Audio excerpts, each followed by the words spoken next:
Welcome to the HCI family of podcasts. We're your source for personal, professional, and organizational growth and development. We share our own original research, explore industry trends, and interview executives and thought leaders from across the globe. Join us for practitioner-oriented content around all things leadership, HR, talent management, organizational development, and change management. Maximize your personal and organizational potential with the HCI family of podcasts.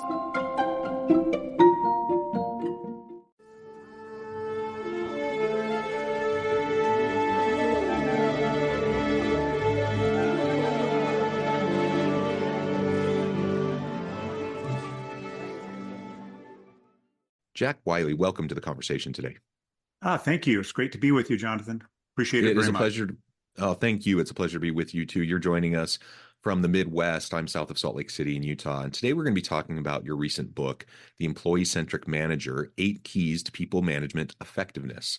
I think this is a super important topic, always timely, and especially as we get into the new year and we're thinking about New Year's resolutions and we're thinking about how to just do things a little bit better than perhaps how we did it last year. I think people management and how we focus on the needs of our employees is one of those great focuses that we can have as we really embark on this next calendar year. As we get started, I wanted to share Jack's bio with everyone. Dr. Jack Wiley is an award-winning organizational psychologist, researcher, author, and leadership consultant. And as I mentioned, he is the author of many things, but including The Employee-Centric Manager. Now, Jack, is there anything else you would like to highlight by way of your background or personal context before we dive on in? Right. Well, I just might add that I started my career actually working inside of Fortune 500 companies and then eventually went out into a consulting firm environment. Also spent 6 years in academia immediately prior to writing the book. So I came at this work from a variety of different angles.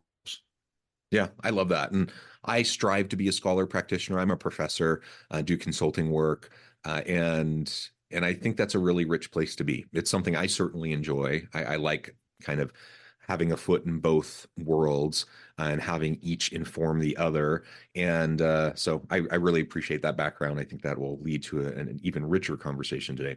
All right, as we dive on in, I always like to ask authors when we're talking about their books, why this book, why now? What really motivated you and prompted you to work on this? Because books are labors of love. They take a lot of time and energy, lots of iteration, lots of refinement. It's not for the faint of heart to try to embark on writing a book. So why this book, why now? Right. I think 2 reasons. One is that, first of all, I had access to a wonderful data set, and we'll talk a little bit about that later. But secondly, there actually isn't a book that exists right now that is data-based and empirical that relies entirely on the voice of the employee. So we have a number of great leadership theories, but none of them have been derived exactly from what employees have stated as their preferences with regard to what they most want from their immediate boss. Yeah, very interesting. And that's a huge important perspective. Like you said, so much research in this area. You're an organizational psychologist. I'm an organizational sociologist. And so we're like close cousins in that regard academically. And so much research out there, yet oftentimes we try to pigeonhole employees and we try to say, okay, this theory says this, you should want this. And so therefore I'm going to provide this.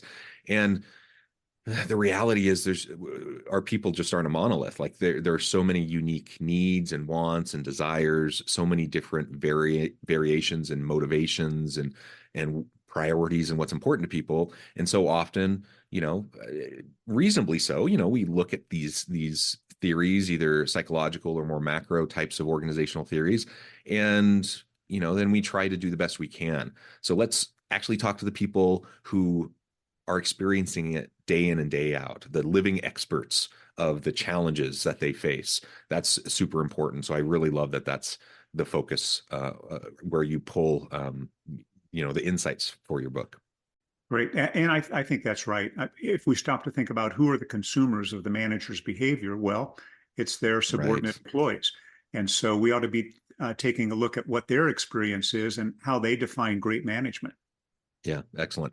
So tell us a little bit then about the methodology behind this data set.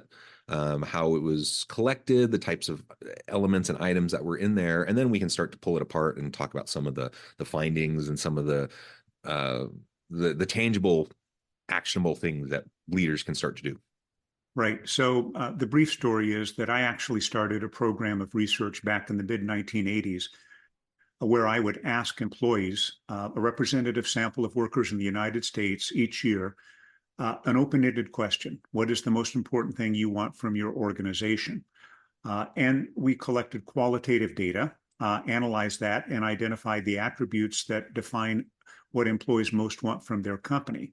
Well, that caused me to think, there are a number of things that influence an employee's determination to stay with an organization, produce at the highest level. We ought to ask another question, which is what does an employee most want from their immediate boss, because of the outsized importance of how that relationship affects so many decisions an employee makes, including the decision to stay or leave an organization.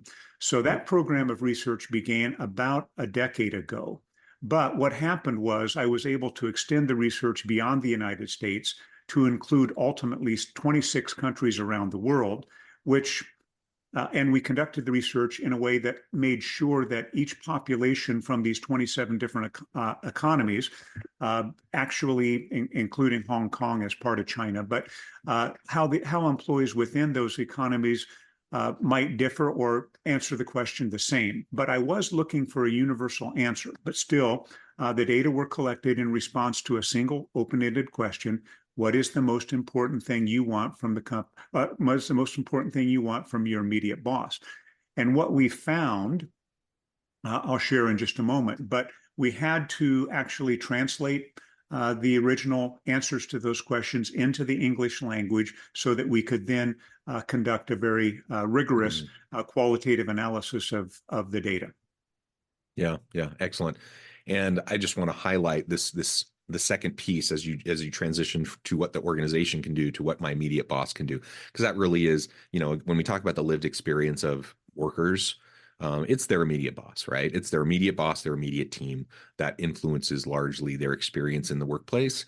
And I've often said, you can have an amazing organization, amazing organizational culture, amazing executive leadership, great strategy, great vision, mission, all of that, lots of purpose. You can have all of that, but if you're working in a team with a horrible boss, your world sucks. Like, you are in a really bad situation. And the opposite can also be true to an extent. I mean, you can be in a rather toxic organization with a lot of problems, but if your immediate team is great and empowering and supportive, and you have a great boss, they can really shield you from a lot of that. And so your experience can be way better and outperform really what it should for the organization and the issues that it's having. So we can't understate how important that manager is, the direct manager that people work with, in terms of creating that environment for satisfaction and engagement and just being able to do cool work. It's so valuable. Right. The manager really has an outsized importance on the entire employee experience. And I agree wholeheartedly with all the reasons you just stated.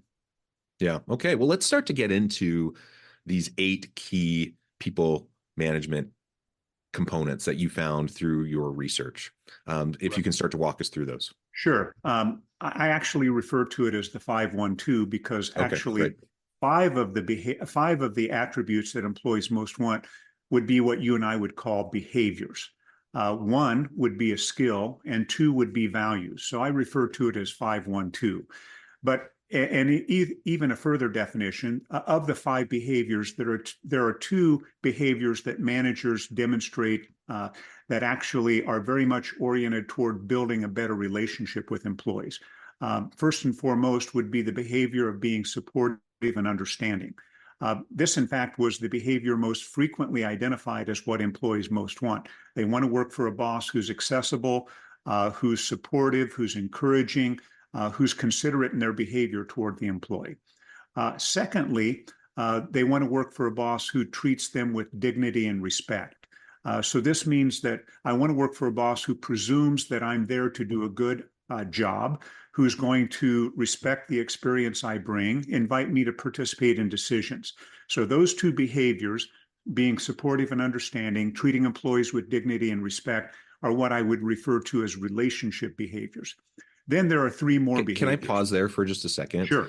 Because I really do, I love that. And I often say, good people management and an employee-centric leadership style is not rocket science. Like there's some pretty basic things you can do. And I know all of the things that we're going to be discussing aren't necessarily, brand new ideas. Like they've been discussed and explored, and you're bringing a new lens to it and a new unique research approach to it. But it's not rocket science. And ultimately, what I say is the number one thing, if you want to have a good, healthy team environment, workplace environment, just learn to treat your people with dignity and respect. Like that goes such a long way. You may kind of stink in other managerial and leadership competencies and capabilities. You may be learning and building the plane while you're flying it, and you're going to have missteps and everything, but you treat people well, you support them and treat them with dignity and respect. My goodness, that just creates foundation of trust, and it creates an opportunity for you to do cool stuff. And I think most leaders probably agree. Like I don't think most leaders wake up in the morning thinking, how am I going to exploit my people and not treat them with dignity and respect today? I don't think that's the intention, yet because of just the busyness and the grind and like getting your attention split so many ways, and you end up focusing on different things, it just falls by the wayside so often, and you end up treating people in ways that probably you wouldn't want to be treated, and probably you wouldn't be happy about, if you step back and realize that's how you're treating them, right? So just being able to pause and take the time and really remind yourself and create that environment and culture where everyone's treating each other kindly, treat each other with dignity and respect, the whole person. That goes such a long way. Yeah, you're absolutely right. And that's kind of fundamental, so critical to how employees feel about the quality of their working experience. The three additional behaviors really, I think, deal with performance more so than relationship. But obviously, these are not completely independent. They're very much bleed over into both categories. But those three behaviors are, first of all, communicating clear performance expectations. In other words, defining what success looks like, what represents a job well done. Number two, recognizing performance. By this, we mean psychological recognition in the old way of saying things, pat on the back, attaboy, attagirl, but appreciating the contributions that employees make, saying thank you for their work, and also seeing that they're recognized up the chain of command. And then the third behavior is rewarding performance contributions. This doesn't actually find its way into most leadership theories, but employees realize that managers may have limitations in terms of what they can do based on corporate pay policy, but they expect their manager to do everything they can do to ensure that they are rewarded in a way that's commensurate with the contribution they're making. Now, and that actually has two sub-attributes. Half of it is about getting fair pay, but the other half of it is about creating training and development opportunities that allow the employees to continue to grow and develop in their skill set, and presumably move up the corporate ladder, so to speak, if in fact that's what they aspire to do. So those are the three performance-related behaviors. Yeah, and I think it fits with the last one a little bit. I was working with an organization, and just yesterday I was in a meeting where they had this kind of cool new shiny initiative like this. Everyone's kind of excited about it. There's energy around it, which is great. And as I'm hearing them pitch it and get some buy into it, I'm thinking this is great. I would be super happy to support this. On the one hand. On the other hand, I'm thinking also from the standpoint of employees that show up each and every day, that put in the work, that are involved in the grind, that are forced to kind of jump through the hoops of policies, practices, and procedures, who've worked for sometimes years to put forward and gain traction and support for similar types of initiatives. It can be really frustrating and demoralizing when something that's very similar to what you've been doing for years gets pitched, and all of a sudden it has all this hoopla around it, and like you're breaking down barriers and you're just allowing this thing to just roll out immediately. I don't think that's the intention of anyone. When that happens, you just see this cool opportunity, you want to chase it, right? But one of the things you need to remember is that the people that show up and have been showing up each and every day doing the hard work of the organization, especially if they've been trying to push the envelope and innovate and push you in ways that maybe as a leader you're not comfortable, and they've been doing that for a long time, to then all of a sudden see kind of this new trendy pet thing get all the attention, it becomes very demoralizing, or at least it can be.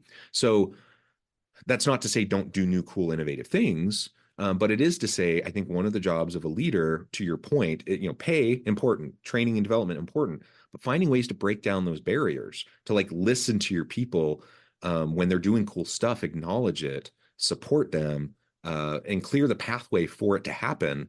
That's going to take away a lot of the sting that can come, like I kind of perceived yesterday in this meeting, where, again, not the intention of anyone to have that kind of as an outcome, but it definitely was felt by many in that room. And I know it would probably be felt by many of the people that report to them, who are feeling a little bit frustrated by that situation. Does that make sense?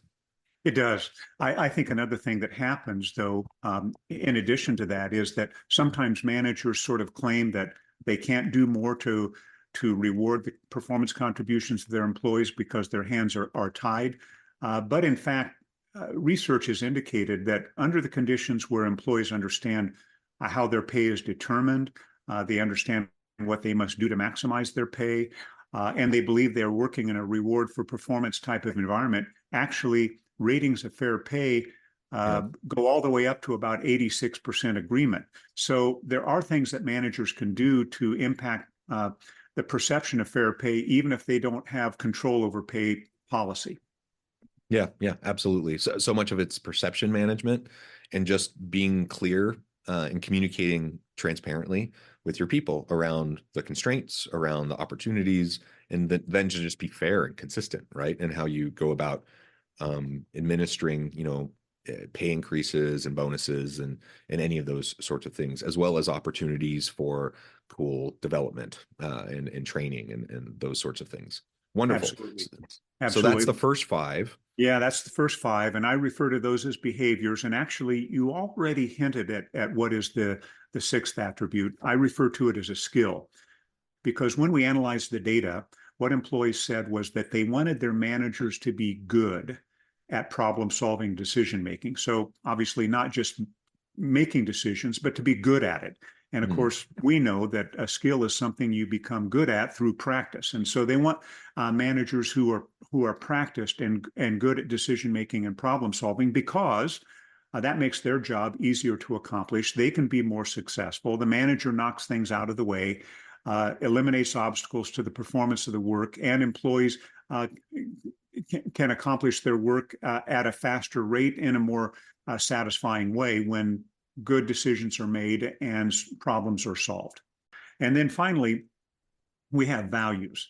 I refer to them as values because they really speak to personal standards of conduct. And these aren't going to be surprising either.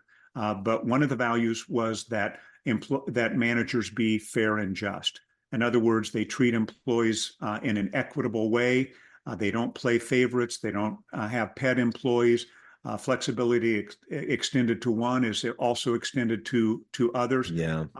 Employees want that basic sense of justice in how their manager operates. And then in addition to that, the second value is be honest and trustworthy. This gets into the definition of what you and I would probably call integrity, doing what you say you're going to do, being someone who's frank and candid and whose word employees can rely on. And so I refer to those as values, those personal standards of conduct. And when we look across this global data set, actually, it turned out that 20% of all employees worldwide identified one of those two values as what was most important to them in terms of what they wanted from their immediate boss. So these are significant. Yeah, and I think each of those last three all get at kind of that situation I was just sharing that happened yesterday. It gets to pieces of it, absolutely. And again, the tricky thing with this is I do not think in that meeting yesterday, I do not think it was anyone's intention to be seen as playing favorites or being flexible in one case but not another, or not being consistent. I don't think that was anyone's intention, but it was kind of happening, right? Mhm. And so you have to be very aware as you're having what otherwise are energizing conversations or exploring new opportunities or pivoting or talking about strategy or whatever. You just have to be very aware about how that's going to be perceived from the people who work with you.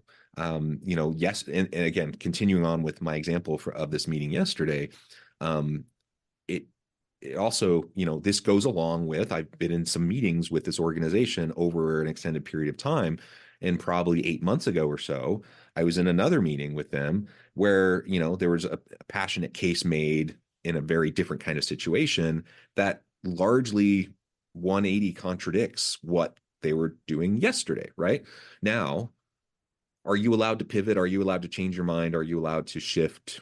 Of course, and so if you decide what we talked about 8 months ago, we're now moving away from that and we're shifting to something else, that's okay. Like, just be clear and transparent about that. But when it's not acknowledged, then what the perception, at least, whether it's the intent or not, the perception is that, you're not being consistent, that you're not, really a person of your word, the integrity comes into question, or at least it can. And it just, it unnecessarily undermines what you're trying to do. So like this new cool thing that was being pitched yesterday, on the one hand has a lot of energy behind it. On the other hand, there's just like this undermining kind of erosion of the foundation of it because there was a failure to acknowledge some of the things that had happened before and to recognize that things are pivoting, things are shifting, and let's talk about that. Let's explore that. Let's explain why that's happening. Like, if you can be clear about that and transparent about that, I think most people can accept it. I think most people can understand that, yes, maybe this situation is a little bit different, or we're changing our thinking for this reason or whatever. And I think people can wrap their heads around that. But when you're not that explicit about it, and when you kind of ignore it, it can be perceived as gaslighting. It can be perceived as a lot of things that it's not the intention. And it only erodes the foundation and undermines what you're trying to do today. So for each of these points that you've been making, I absolutely agree. I think they're so important. And especially when you get into these values, I mentioned it earlier, but I just don't think most leaders want to do wrong by their people. Most leaders are good people that want to treat their people with dignity and respect. They want to be people of integrity. They want to treat people fairly and equitably. They want to do these things, and they don't necessarily realize how their behaviors or what they're saying or how they're communicating sometimes is undermining that very intention that they have. I think that's exactly right. It requires an awareness. And I think, John, one of the most important things is for managers to put themselves in the shoes of the employees. I mean, it goes back to kind of a basic philosophy of do unto others as you would have them do unto you. If you're going to show up in this particular way, think about how this is going to impact others and take into consideration what has been their experience up through this point in time. And when we do that, I think we actually find much better ways to approach a transition or to approach a change if we think through how this is going to be heard, understood, experienced by your followers. Yeah, yeah, well said. Well, Jack, this has just been a really great conversation and a great overview of this really cool book that you've put together. I appreciate the time that you've taken out of your day to meet with us and to have this conversation. Before we wrap things up for today, I just wanted to give you a chance to share with the audience how they can connect with you, find out more about your work, where they can find your book, and then give us the final word on the topic for today. Right. I think, first of all, I thank you for the invitation to be part of the podcast. Really appreciate that. The book can be purchased on Amazon, The Employee-Centric Manager, obviously authored by Jack Wiley.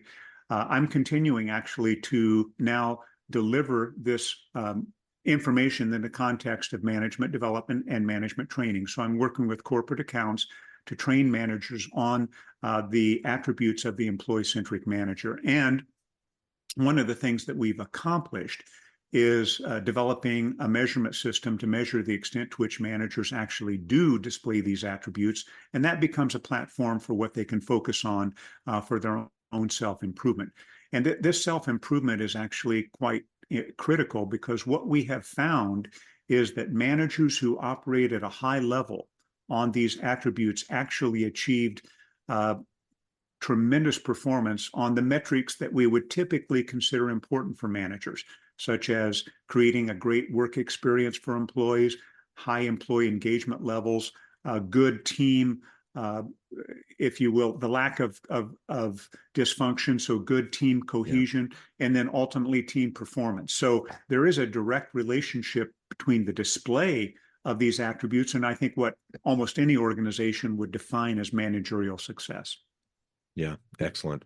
Jack, thank you so much. It's been a real pleasure. I encourage the audience to reach out, get connected, find out more about what Jack can do for you. Check out the book, check out the training and development opportunities. And as always, I hope everyone can stay healthy and safe, that you can find meaning and purpose at work each and every day. And I hope you all have a great week.